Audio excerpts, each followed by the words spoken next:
Tonight, several large wildfires challenging crews across the West. Some homes and at least one significant landmark have already been lost to the flames. Good evening, everyone.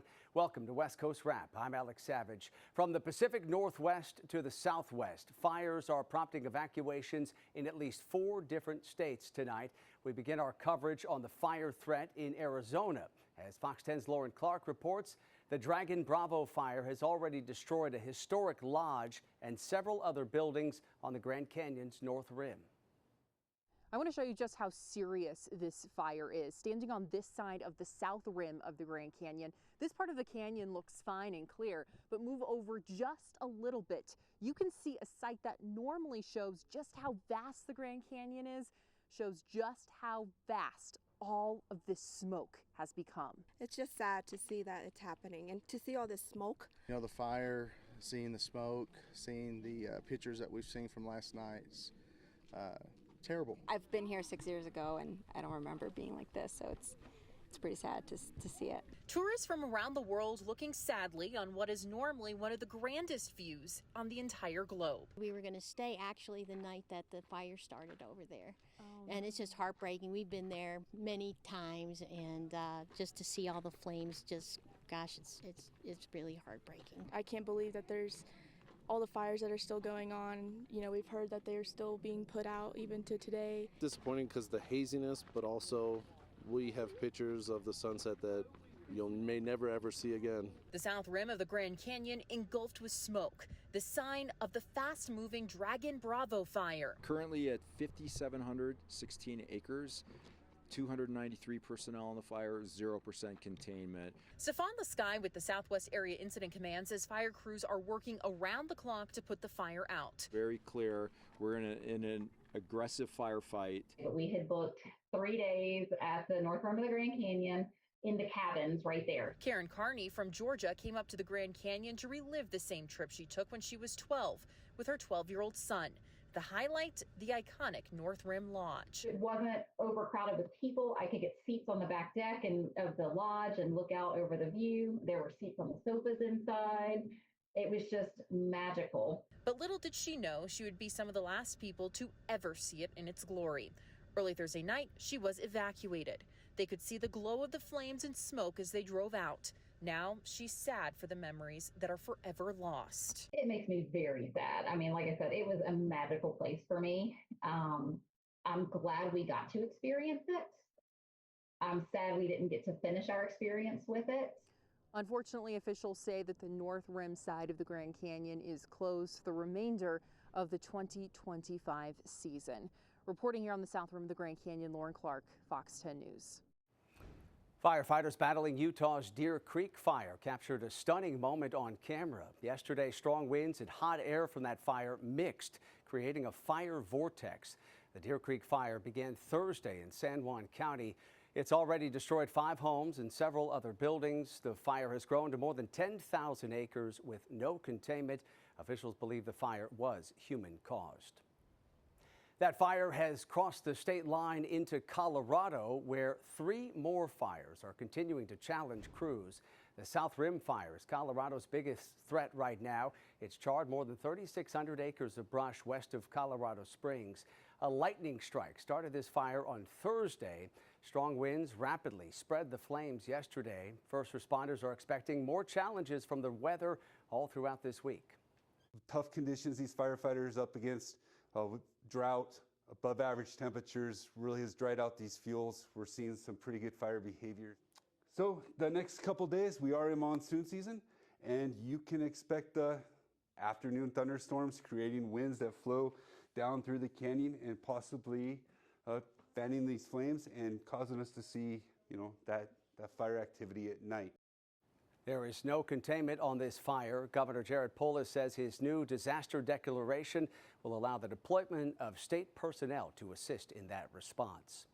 A fire in the Pacific Northwest exploded in size overnight. Oregon's Cram Fire is burning about 70 miles northeast of Bend. It began yesterday on private land and already has charred more than 4,500 acres.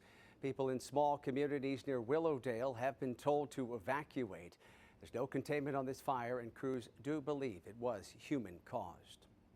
A small group of farm workers are hoping to send a message to the Trump administration following violent clashes during immigration raids at California farms last week. They gathered in Los Angeles today calling for a national strike of farm workers, a pathway to citizenship for immigrants, and an end to those raids. They say some of what they describe as indiscriminate raids have not stopped despite a judge's order to end them. The Trump administration insists the ongoing operations are not indiscriminate, and they're planning to challenge the judge's ruling. It remains unclear how much support this small group of farm workers will get in their call for a strike. Well, tomorrow, California lawmakers will hold their first hearing on proposed legislation that would prohibit federal agents from wearing masks during most immigration enforcement operations. The bill would ban face coverings for law enforcement, except when officers are in riot protection gear or chemically toxic environments. Officers working undercover would also be exempt. The bill's authors say their goal is to boost transparency and public trust in law enforcement. Opponents of the bill, however, including the Peace Officers Research Association of California, say the bill punishes local law enforcement for the actions of federal agents. California Senator Alex Padilla has also introduced a bill in Congress that would require federal agents to identify themselves during immigration sweeps. The airline operating deportation flights out of Arizona says it's ending all commercial service in the West. Avelo Airlines says it will phase out West Coast service by December. It will also close its base at Burbank Airport in Southern California. The airline says operating commercial service in the West no longer delivers adequate financial returns. It plans to focus on growing business on the East Coast. Earlier this year, the airline signed a contract with ICE to carry out deportation flights from Arizona's Phoenix Mesa Gateway Airport. New developments now from Los Angeles, where a judge has ordered prosecutors to explain why the murder convictions of Lyle and Eric Menendez should not be re-examined. This order comes in response to a petition that was filed by the Menendez brothers back in May of 2023, seeking a review of their 1996 convictions for the killings of their parents based on new evidence. Their initial trials resulted in hung juries. At the second trial, the judge excluded testimony from several family members who witnessed or heard about alleged sexual abuse by their father. The judge is saying that if this evidence had been present during their second trial, had it been admitted in the second trial, he thinks there could have been a different outcome. The district attorney now has 30 days to respond. Separately, in May, a judge reduced the brothers' sentences to 50 years to life in response to a resentencing petition, and that makes them eligible for parole. The brothers will appear before the state parole board coming up in August. And in weather, here's our live camera this evening in Seattle. The current temperature is 73 degrees, and they have heat advisories for Tuesday and Wednesday. We'll have the update coming up. Also tonight, a deadly case of the plague prompts contact tracing in Arizona. Tonight, what doctors are advising people to do if they may have been exposed.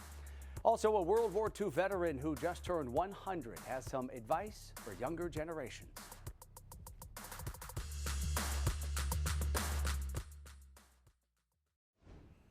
In Washington, a garbage strike has caused sanitation and rodent problems in some communities. That strike by Republic Services has resulted in trash piling up in Renton, Washington over the last few days. People living there say the trash has attracted rats and insects, and people's patience is wearing thin. I feel like I've got to do a little more research to figure out what's going on, but it would be awesome if we could get our trash picked up soon. The work stoppage is part of a larger Republic strike by the Teamsters Union on the East Coast. A number of communities are affected here on the West Coast, including in the San Francisco Bay Area and some parts of Southern California. We have an update tonight on the Arizona woman who died after becoming infected with a bacteria that causes the plague. As Fox 10's Steve Nielsen reports tonight, doctors are doing contact tracing right now in the hopes of preventing another tragic loss. Well, here's the headline tonight. County officials say that they have given out antibiotics for the plague to some people that had close contact with the patient, and they say the risk of spread is low. Friday, July 11th was when Coconino County health officials confirmed a patient died of the plague. But now they confirm the patient actually died more than a week prior on July 1st. It took that long to confirm the cause of death. Does it take a long time to confirm a case of plague? Yes, because they need to send it to specific lab. Not all hospitals usually can do the test. Dr. Sammy Hoshi is an infectious disease expert at Abrazo Health in the Valley. He says time is crucial when treating someone with pneumonic plague. 24 to 48 hours.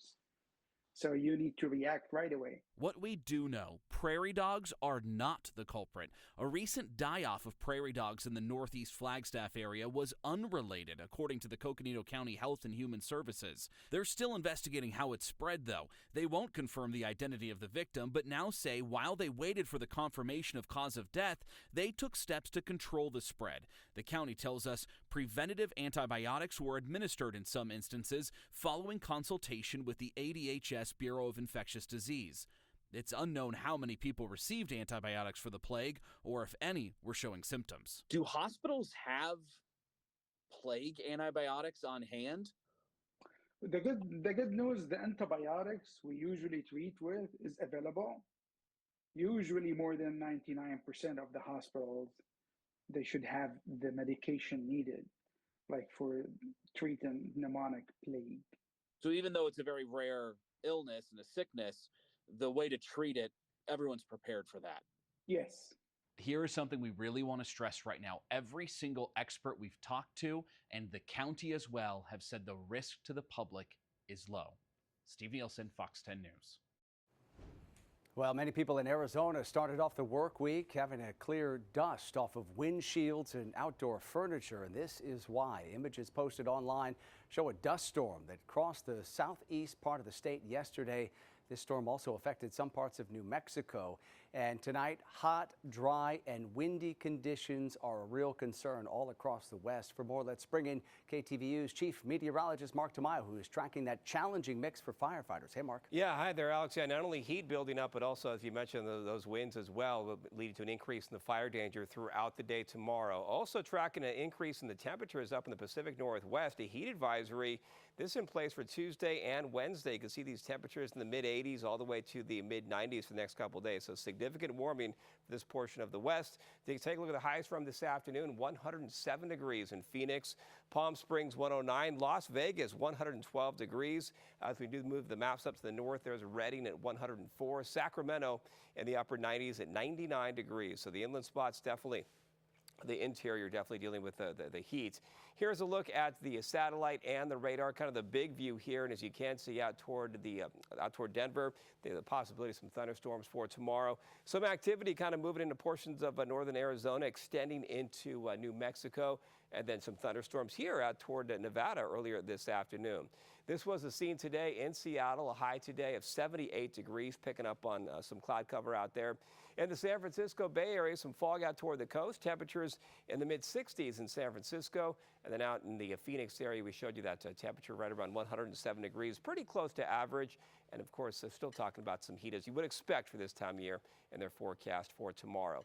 Phoenix has cooled off slightly to 105 degrees right now. Las Vegas 108. San Francisco 61 degrees, and up in Portland and Seattle, those readings in the low to mid 70s. A warmer forecast, we talked about that up to the north. Some fog for San Francisco, clearing skies for Southern California, and the possibility of a thunderstorm out in the Denver area for tomorrow. Here is the forecast model, the Fox weather model, as you can see here, and you can see some activity that could pick up into the afternoon hours. Some thunderstorm activity. The same areas out toward Utah, Colorado, parts of northern New Mexico, and into parts of Arizona. And then the marine layer clouds setting up camp just offshore the California coastline. So we are expecting some cooling for Northern California in the Tuesday forecast. So here's a breakdown for Olympia, close to 90. San Jose in the Bay Area, 81 degrees. Santa Clarita, actually a bit of a cool down there, only in the upper 80s. And Tucson, Arizona, a forecast high of 100 degrees. There's the building heat for Seattle over the next few days into the San Francisco Bay Area. Fog in the morning, becoming partly cloudy. 106 in Phoenix. Look what happens by Wednesday and Thursday, actually possibly below 100 degrees. That's kind of a shift in the overall weather pattern. So it looks like maybe some cooling for parts of the West Coast, as you can see coming up over the next few days. A refreshing, cooling trend there. All right, Mark, thank you. The Supreme Court is allowing President Trump to move ahead with his plan to carry out mass layoffs at the Department of Education. The High Court paused a lower court order blocking the layoffs of about 1,400 people. Winding down the department was one of President Trump's biggest campaign promises. A lawyer for cities and education groups that sued said their lawsuit will continue, adding that no court has yet ruled on whether the plan itself is legal. California State Attorney General Rob Bonta said today he's leading a multi-state lawsuit against the Trump administration after it froze billions of dollars in education funding. On June 30th, the Department of Education notified states that it would put funding on hold that was due the next day for enrichment and after-school programs until the department was sure those programs aligned with President Trump's priorities. The nearly $7 billion was already allocated to K-12 schools by Congress. Trump and McMahon's actions are hurting children, hurting teachers and schools across the nation, which is why we're standing arm in arm from coast to coast, united in our determination to hold this administration accountable to the fundamentally American principle that every student has the right to equitable access to education. That lawsuit says the funding freeze will harm millions of children and violates the Constitution and several federal laws. 19 other states are part of that suit. The U.S. has imposed a 17% tariff on most fresh Mexican tomatoes after negotiations with Mexico broke down. Supporters say that duty will help to revive the shrinking U.S. tomato industry and protect local farmers. Critics, though, warn grocery prices could rise by about 8.5%. Mexico currently supplies around 70% of the tomatoes that are consumed here in the U.S. The tariff ends a 2019 agreement that limited Mexican imports amid complaints of unfair pricing. On Wall Street today, the Nasdaq notched a record close. Overall, stocks held on to some modest gains, with investors shrugging off the latest tariff threats from President Trump, specifically a 30% tax on goods from the European Union and Mexico starting on August 1st. Now, here's a look at the numbers at the end of the trading session today. The Dow gained 88 points. The Nasdaq closed almost 55 points higher, and the S&P was up by about 8 points. Coming up here on West Coast Wrap tonight, the Summer Olympics in Los Angeles taking shape with 3 years to go until the games begin. Tonight, what officials are revealing about the various venues for the Olympic events. Plus, after 100 years, a World War II veteran looks back at a life he says is going by too quickly. Day after another, and bang, bang, bang. Everybody knows I'm 100. I can't fool anybody anymore.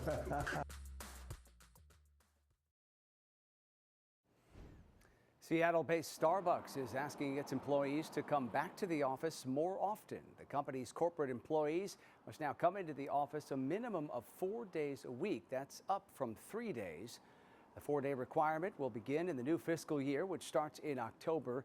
Managers from Starbucks Support Center who work remotely will have to either relocate to Seattle or Toronto within a year. Employees who don't want to comply with the new requirements can take a voluntary exit program with a cash payout. Well, the first visitors to the International Space Station from Hungary, Poland, and India are now heading back to Earth. SpaceX copies. Visors closed and secured, and Dragon crew is go for undock. Undocked from the International Their Space SpaceX Station capsule has undocked from the orbiting lab. It's due to splash down off the Southern California coast tomorrow. The 3 astronauts conducted dozens of experiments while in space and took calls from school kids and prime ministers.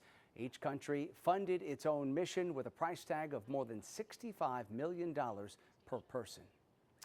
A unique program in Arizona is helping young aspiring pilots to learn the fundamentals of flying. It's called Kids in Aviation, and it's happening just outside of Phoenix in the city of Mesa. It teaches students about flight controls and gives them direct instruction in the cockpit. The program has 70 students and works with all types of learners. That includes kids with autism or learning differences. The goal is to build safe and confident pilots without pressure. It's just so peaceful up there. I feel like I'm at home up there. It's just like I love it. We're not a pilot mill. Our job is not to get them done as soon as possible. Our job is to make sure that they're safe and secure pilots, going at their pace, learning with how they learn best. And kids can start these aviation classes at age 5 and begin flight training as early as age 9. The founders also created a nonprofit called Next Gen Pilots, which helps families who can't afford the cost of the program. Today is the last day that 23andMe users can file a claim in the DNA testing company's bankruptcy case. It's part of the 2023 cyber attack that compromised sensitive personal information of nearly 7 million users. The San Francisco-based company filed for bankruptcy this past March. Customers can file a cybersecurity claim or a non-cybersecurity related claim by 10 o'clock tonight. A World War II veteran celebrating his 100th birthday says his life has been, quote, a great trip. Fox 5's Juliet Vara takes us to his birthday party full of laughs in Southern California. Happy birthday to you. A celebration of a lifetime. Tom Baldoff has had a lot of highlights in his day, and now he adds Centenarian to the list. Everybody knows I'm 100. I can't fool anybody anymore. On Saturday, Tom was surrounded by loved ones as he celebrated his 100th birthday. From balloons to cakes that read 100 to being decked out with a festive hat. He certainly felt loved and then exhausted from all the hype. Well, I was so tired last night when I went to bed. I think I fell asleep before I hit the bed. It was awesome. Tom is a World War II veteran and served as a lieutenant in the Navy during the Korean War and was later stationed in San Diego, where he met the love of his life, Janet. To recognize his birthday and good service, Congressman Scott Peters awarding him a proclamation. While Tom recalls memories of his time on board a Navy ship, he certainly doesn't take being on dry land for granted. It's nice to be ashore. As a longtime Point Loma resident and celebrated painter with his work showcased throughout the county, Tom says he's feeling good these days. He's healthy, but as life does, it goes by fast. One day after another, and bang, bang, bang. If you're smart, he says, you'll keep a diary of your life and look back at it like a history book. Happy birthday, dear Tom. Never forgetting where you came from.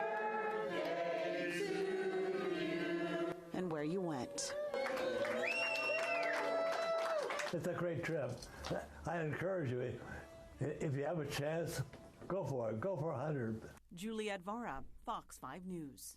Wishing him a very happy birthday. All right, finally tonight, Los Angeles is 3 years away from hosting the 2028 Summer Olympics, and organizers have released the first look at the competition schedule. More than 800 different events across 55 Olympic and Paralympic sports will take place at some iconic venues around Southern California, including Dodger Stadium, the Intuit Dome, and the Rose Bowl. The games begin July 14th, 2028, with the Paralympics to follow in August. LA last hosted the Summer Olympic Games back in 1984. That does it for West Coast Wrap. Have a great night.